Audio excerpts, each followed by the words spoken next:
સમુદાયના લોકોએ પીએમનું સ્વાગત કર્યું। આજે પીએમ મોદી બ્રિટનના પીએમ કીર સ્ટારમરને મળશે। બંને દેશો વચ્ચે દ્વિપક્ષીય વાટાઘાટો થશે। ભારત અને યુકે વચ્ચે એફટીએ પર હસ્તાક્ષર થશે। તો આજે પીએમ મોદી બ્રિટનના પીએમ ને મળવાના છે। નોંધ્ય છે કે બ્રિટનમાં વડાપ્રધાનનું ભવ્ય સ્વાગત કરવામાં આવ્યું હતું। ભારત અને યુકે વચ્ચે એફટીએ પર આજે હસ્તાક્ષર પણ થશે। ખૂબ જ મહત્વપૂર્ણ દિવસ આજે છે। બંને દેશો વચ્ચે દ્વિપક્ષીય વાટાઘાટો થશે। તો મુખ્યમંત્રી ભૂપેન્દ્ર પટેલ આજે નડાબેટની મુલાકાત લેશે। ત્યારે સીએમ ઉત્તર ગુજરાતના સરહદી ગામ સુઈગામથી બનાસકાંઠા જિલ્લાને રૂપિયા 358 કરોડથી વધુ રકમના વિકાસ કાર્યોની ભેટ આપશે।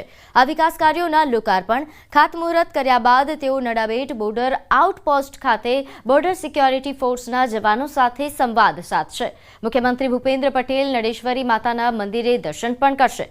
મુખ્યમંત્રીની નડાબેટ મુલાકાત પૂર્વે બીએસએફના જવાનોએ અને સ્થાનિક ગ્રામજનોએ ઓપરેશન સિંદૂરના સંસ્મરણો વાગોળ્યા હતા।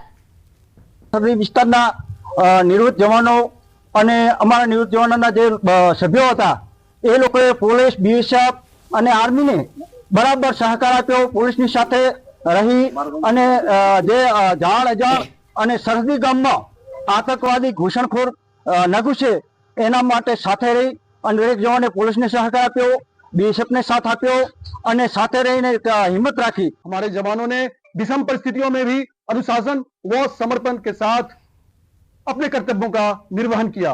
ऑपरेशन सिंदूर के दौरान गुजरात राज्य के नागरिक प्रशासन ने सीमा सुरक्षा बल को उत्कृष्ट सहयोग प्रदान किया है। तो આગળ વાત કરીએ આણંદની ગંભીરા બ્રિજ દુર્ઘટના બાદ નોકરિયાત વર્ગની મુશ્કેલીમાં વધારો થયો છે। આણંદ તરફથી પાદરા તાલુકામાં નોકરી અર્થે આવતા યુવાનો નાવડીમાં જઈ રહ્યા હોય તેવો વિડીયો વાયરલ થયો।